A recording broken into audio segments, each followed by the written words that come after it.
over here working on the hunt camp property for the opening weekend archery hunt camp. We ran it last year. We're running it again this year. We love it.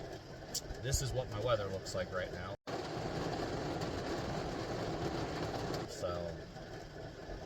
So with that being said, we don't get all the time in the world to come out here, so we're going to wait it out. And then if it doesn't let up, we're just going to stop doing it. Level 2 fun. See y'all soon.